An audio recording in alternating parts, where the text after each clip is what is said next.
I mean, one thing to be an alumnus at Howard, it's just a great opportunity to see someone like that, see someone like Barack Obama. It's just going to be inspiring for not just someone like myself, but hopefully my future children and the children that I work with at schools all around the city.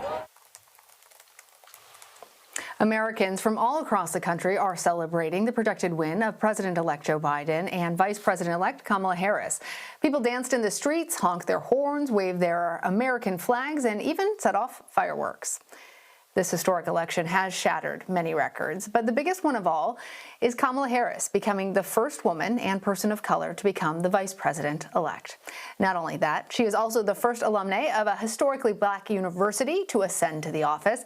Harris graduated from Howard University in 1986. Wayne Frederick, president of Howard University, joins me now from Cabin John, Maryland. Thank you for being with us, President Frederick. As the president of Howard University, what does it mean to the institution that a student and fellow Bison is now the vice president-elect? Yeah, it means a lot. You know, it's affirmation for the young people who are with us right now to appreciate that they can certainly get there as well. And then on a personal note, you know, as a friend of Vice President-elect Harris, I'm also very warm to see that the rest of the world will get to see her intellect and poise.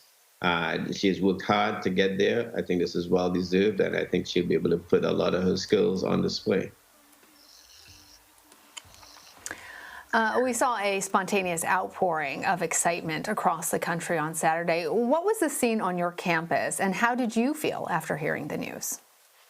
Yeah, you know, our campus, several people came to the campus. In D.C., we're trying to limit having more than 50 people gather. So we are trying to keep people down to a minimum so we can follow the D.C. regulations. But people were extremely excited and spontaneous. For me personally, it was very gratifying. I was in the car with my son, actually going to Wilmington, Delaware for a soccer game. And I was just a couple minutes away from the Chase Center where she would speak later that evening. And it was very heartwarming to see his reaction as well, to see how proud he was.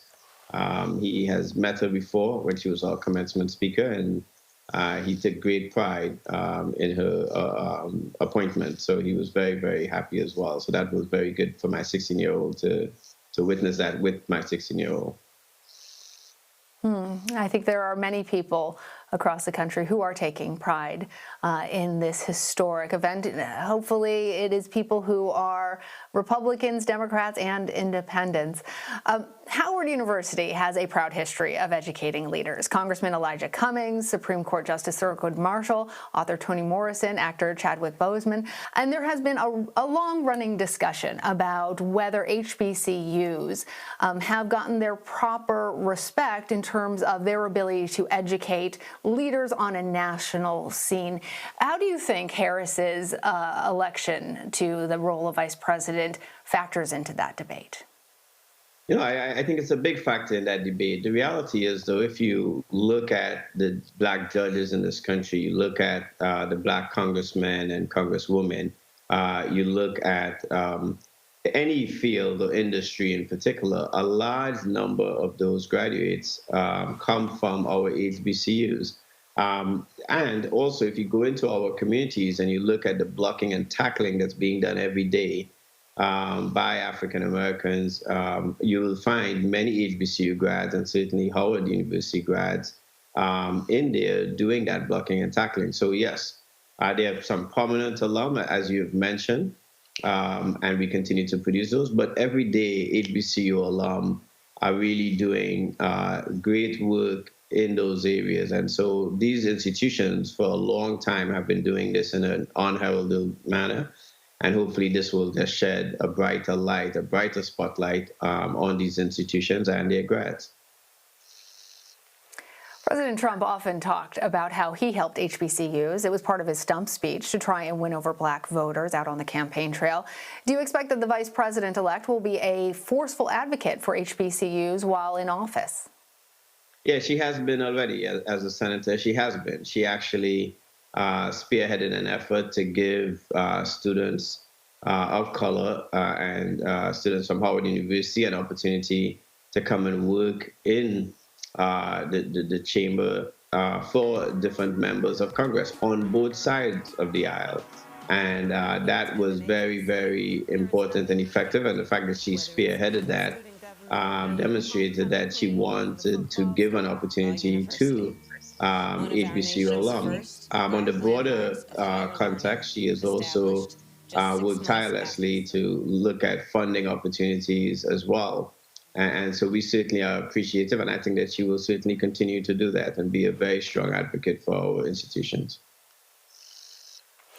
I think that our country has been obviously dealing with our history of slavery, of systemic racism that persists to this day, and as the role of HBCUs is being elevated to the national scene, and as we were just showing some of our viewers, I think the foundations of why HBCUs came to exist in the time period where it was necessary to provide an outlet for intelligent African Americans to be able to be educated at the highest level. I want to give you a national platform right now to talk about HBCUs and where you see the future heading for historically black colleges and universities. Historically black colleges and universities, I think right now have even more significance than they ever have had. If you look at the top 10 schools who produce graduates from their undergrad campuses in STEM disciplines that go on to get STEM PhDs all around the country, the top 10 are HBCUs. If you look at medical school, Howard University sends more African Americans to medical school than anyone else does. And I can go on, and that's today in 2020. So the institutions, I believe, are well positioned to continue to diversify many fields and industries, and I think the future is very bright. There must be investment in the infrastructure, and there must be investment in the students, because a lot of these students are still first time in college or Pell Grant eligible students, which suggests that they're coming from the lowest income bracket in the country. And so we must continue to work tirelessly to make sure that that investment in them is strong and continues to exist. Wayne A.I. Frederick, thank you for joining us and for all of your work in educating our nation's youth. And thanks for having me. Appreciate it.